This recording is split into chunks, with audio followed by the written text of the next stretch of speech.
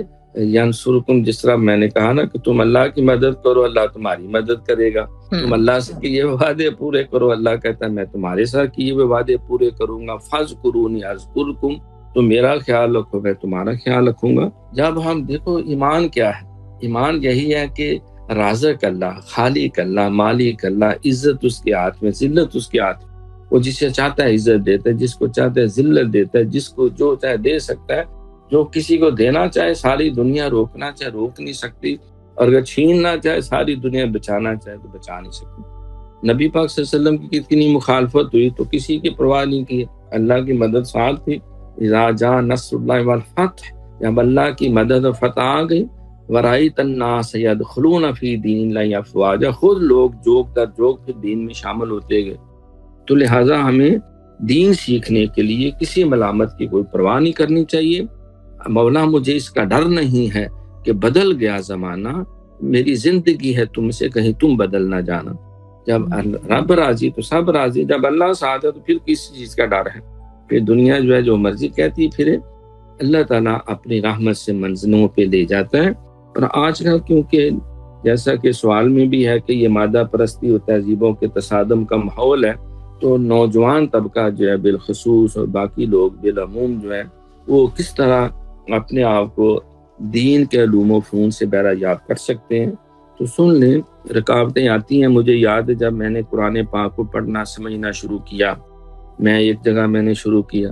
وہ سارے اسٹوڈنٹ بھاگ گئے ایک ایک کر کے، بھئی یہ ترجمہ تفسیر کیا چیز ہے۔ پھر میں نے پتہ چلا تجوید و قرات بڑا ضروری ہے۔ اب بغیر کسی مبالغہ میزی کے کم از کم 11 استادوں کے پاس میں گیا، یعنی وہ بس کبھی اس طرف لگا دیا یہ اخفاء ایسے ہے، یہ اظہار ایسے ہے، اصل چیز نہ بتائیں، لہجہ ٹھیک کریں، سر صحیح بنائیں، ساز ایسا کریں، گلا ایسا کریں۔ تو اصل جو بکس تھی وہ کوشش کرتے کرتے پھر اللہ نے 11ویں اور 12ویں نمبر پہ ایسے اساتذہ عطا کر دیے جنہوں نے پھر ساتھ بٹھا کے پورا علم تجوید و قرات پڑھایا۔ انہوں نے سارے اوصاف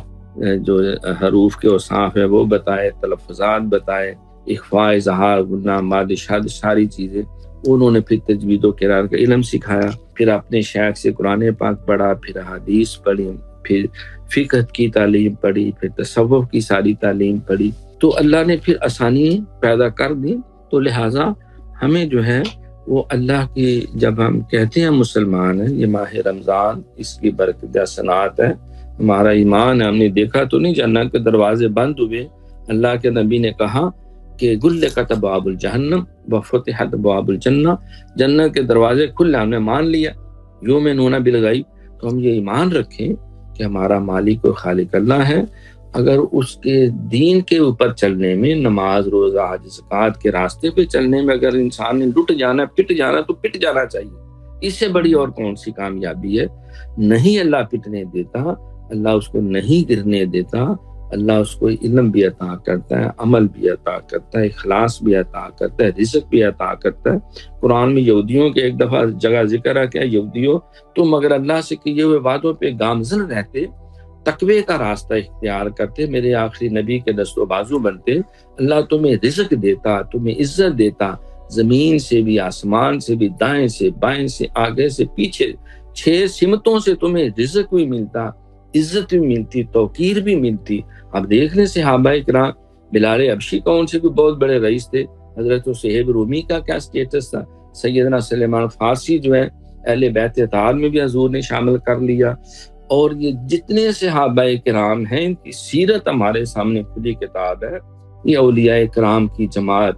یہ صحابہ کرام اہل بیت اطہار کی جماعتیں جو ہیں، یہ سارے دین کے راستے سے اللہ نے ان کو عزتیں دی، برکتیں دی، ترقیاں دی، خوشحالیاں دی۔ اگر ہم اس کے قریب ہوں گے، قرآن کے قریب ہوں گے، تو قرآن پاک ہے، ہمیں بھی پاک کر دے گا، یہ نور ہے، ہمیں بھی نور و نور کر دے گا، دین بھی سنور جائے گا، دنیا بھی سنور جائے گی، اور عاقبت بھی سنور جائے گی۔ بہت شکریہ۔ بہت بہت خوب، بہت خوب۔ تو یقیناً بہت سارے سوالوں کی جو اس وقت جتنے نوجوان ہیں، جن لوگوں کے ذہن میں یہ سوالات پیدا ہوتے ہیں کہ اگر ہم اللہ کی راہ میں لگ گئے تو کیسے ہمارا گھر چلے گا، کس طرح سے ہمارے بچوں کی پرورش ہوگی، اور یہ آگے والا جو ہمارا مستقبل ہے جس کے ایک طرح سے انسان ہمیشہ سے خوف میں مبتلا رہا ہے، تو بہت خوبی سے جواب دیا ہے ڈاکٹر صاحب نے۔ یقیناً ہم سب لوگوں کے لیے یہ ایک بہت ہی ایک مثال بھی ہے، اور یہ ایک ہمارے لیے جو گفتگو تھی یقیناً ہمارے آنے والی زندگی میں بہت کام آئے گی۔ ڈاکٹر صاحب بہت بہت شکریہ، آج رمضان کی پہلی ایپیسوڈ تھی، انشاءاللہ تعالیٰ کل آپ سے پھر ملاقات ہوگی، اور کل ہم انشاءاللہ ماہ رمضان کی فضیلت کے حوالے سے بات کریں گے۔ تو سر اپنا بہت بہت خیال رکھیے گا، انشاءاللہ تعالیٰ کل آپ سے ملاقات ہوتی ہے۔ اللہ حافظ۔ اللہ حافظ، بہت شکریہ، بہت شکریہ۔